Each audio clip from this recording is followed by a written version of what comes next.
pasada, el INDEC terminó divulgando el índice de inflación de diciembre de 2021, llegando a un 3,8% y completando una suba interanual del 50,9%. A raíz de este tema vamos a hablar con el economista Marcelo Ramal, que está en estos momentos en línea. Marcelo, ¿qué tal? Buenos días, Luis Coro lo saluda. ¿Cómo le va? ¿Qué tal, Luis? Buen día, ¿cómo estás? Qué número que terminó dando, ¿no? Me parece que era bastante esperable este 3,8.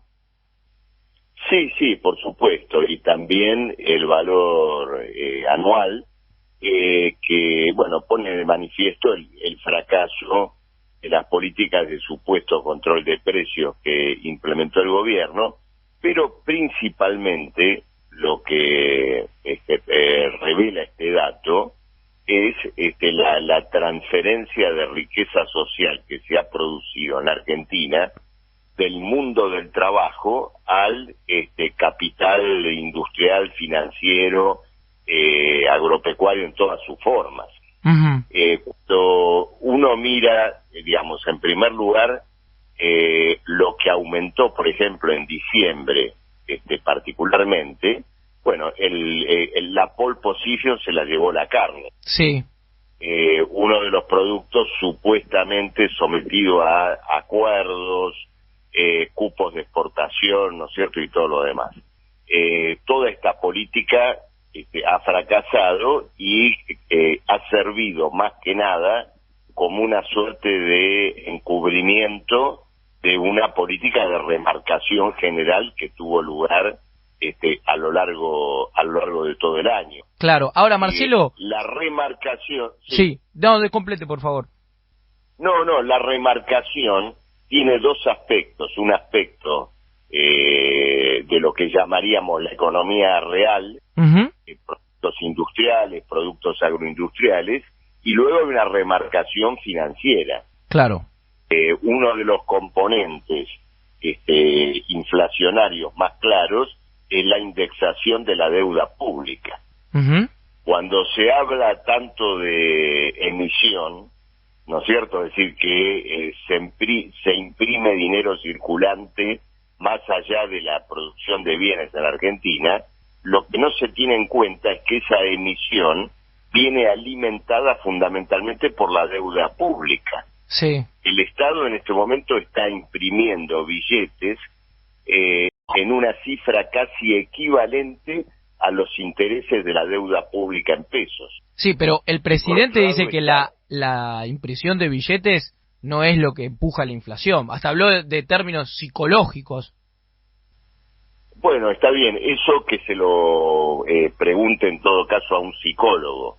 Ahora, cuando el propio Estado ajusta, indexa a los tenedores de los títulos de la deuda pública con la evolución de la inflación o con la evolución del dólar, Uh-huh. es evidente que se va creando una bola de nieve que afecta con un impacto inflacionario sobre el conjunto de la economía. Sí. Si la emisión de moneda estuviera atada, por ejemplo, a un plan de obra pública, de viviendas, de cloacas, es decir, que la mayor moneda tuviera como contraparte una mayor cantidad de bienes, de riqueza social, que luego le permitirá al propio Estado recuperar el dinero emitido y adelantado, bueno, podríamos entender que esa emisión no implica un aumento de precios. Claro. Pero la emisión del gobierno es completamente parasitaria. Ahora, Es Marcelo, una emisión explosiva. si los acuerdos de precios nunca terminaron dando su fruto en la Argentina, los congelamientos, porque es la realidad. ¿Cuántas veces hemos escuchado, no solamente de este gobierno, lo hemos escuchado en el gobierno anterior, los acuerdos de precios, y sin embargo Sí. no funcionaron? Se pisan las tarifas y tampoco funciona porque la inflación sigue subiendo. No me quiero ni imaginar, si no tuviésemos congelamiento de precios, congelamiento de tarifas, en cuánto sería la inflación, porque da la sensación que este 3,8, por ejemplo, de diciembre, termina siendo un número hasta ridículo, porque uno va también al supermercado y ve otro tipo de valores. Pero ¿por qué seguimos con estas medidas? ¿Por qué una vez más todos los gobiernos siguen implantando medidas que no sirven? Luis, el control de precios es fundamentalmente una coartada para no mover el salario. El mensaje es más o menos el siguiente.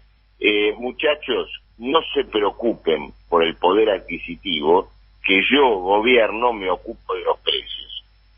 Entonces es una forma de presentarle a la sociedad, pero principalmente al mundo del trabajo, que el gobierno se está ocupando de la relación entre precios y salarios, sí, y de esa manera adormecer una respuesta de los sindicatos. Aclaración importante de hacer, que la enorme mayoría de la dirigencia sindical de la Argentina no necesita que la adormezcan, se duerme sola, ¿no es cierto? Después de haber usufructuado del dinero que manejan los sindicatos. Pero bueno, hecha esta aclaración, es indudable que la política de control de precios juega esa función. Por eso es muy importante que frente al problema de la inflación se abra un debate en el movimiento obrero y se abra un debate en los lugares de trabajo, porque el papel fundamental que cumple este proceso inflacionario es una confiscación del salario y de las jubilaciones. Vos fíjate lo siguiente, Luis, el Fondo Monetario Internacional no está cuestionando la inflación del año 2022 o la inflación que viene. Ya sabe que va a ser muy alta, que va a estar incluso cerca del 60%. ¿Y por qué no la cuestiona? Porque la inflación es un factor del ajuste. Vos imaginate que si los maestros y los enfermeros tienen un ajuste de, ponele, 35% o 40% en un año, donde la inflación sube un 55 o un 60, esto quiere decir que el Estado recaudó con una inflación equivalente del 55 o 60%. ¿Por qué? Porque el IVA, ingresos brutos, ganancias, son todos impuestos que aumentan con el aumento de los precios. O sea, es una herramienta que nunca se va a ir de la Argentina, la inflación. Es un Estado que recauda al ponerle 55% anual y paga gasas, inyecciones, barbijos, pizzas y sueldos de maestros y enfermeras al 35% anual.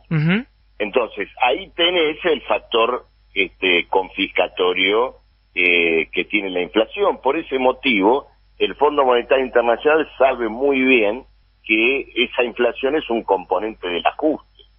¿Usted cree que el jefe de gabinete, perdón, el canciller ahora, Santiago Cafiero, va a poder conseguir algo en Estados Unidos? ¿Ese viaje va a servir de algo o simplemente es una fachada para lo que viene? El viaje indudablemente busca modificar, digamos, el parámetro o el punto hasta el cual ha llegado el Fondo Monetario en su negociación con la Argentina. Sí. Creo que está la ilusión de que, digamos, algún gesto político, diplomático de los Estados Unidos afloje las exigencias. Pero hace mucho tiempo que el gobierno busca estos gestos y no los consigue. ¿Se acuerda de la foto de Biden con Fernández que se dio prácticamente de casualidad cuando fue la cumbre, creo que fue en Gales? Claro, fotos hay de todo tipo, Luis, pero los acreedores quieren cobrar. Claro. Y esto significa lo siguiente: detrás del Fondo Monetario Internacional y detrás del propio Departamento de Estado norteamericano están los fondos internacionales privados como BlackRock, Templeton y otros que tienen la deuda externa argentina. Entonces, esos fondos no viven de fotos y quieren que Argentina lleve adelante un monumental ajuste para seguir percibiendo su tributo anual, digamos, al pago de la deuda. Entonces, esta es la realidad que se quiere torcer con algún gesto diplomático, pero hay que recordar que BlackRock en este momento tiene un contrato con la Reserva Federal Norteamericana, el Banco Central de los Estados Unidos, por el cual gerencia, maneja la cartera de títulos que la Reserva Federal Norteamericana opera en el mercado. Es decir, el vínculo entre los buitres internacionales y la administración norteamericana es muy fuerte, es muy importante. Y esto actúa indudablemente no solamente sobre la Argentina, sino sobre todo el sistema de deuda, que tiene a un número muy importante de países en una virtual situación de cesación de pagos. Cuando en un país como por ejemplo Grecia se verifica que por un lado el equilibrio fiscal está en cero y al mismo tiempo el desempleo juvenil superó al 50% ya en forma estable, es decir, que el país está hundido definitivamente en la miseria, los títulos de deuda suben de precio. Esa es la lógica del sistema financiero internacional de la deuda, que ha construido un gran negocio a costa de padecimientos inconmensurables de los países. La Argentina es uno de ellos. Marcelo Ramal, gracias por el tiempo y seguramente nos faltará oportunidad para volver a charlar de la economía argentina. Cuando quieras, te mando un abrazo. Pasó por los micrófonos de Código de Barras, Marcelo Ramal.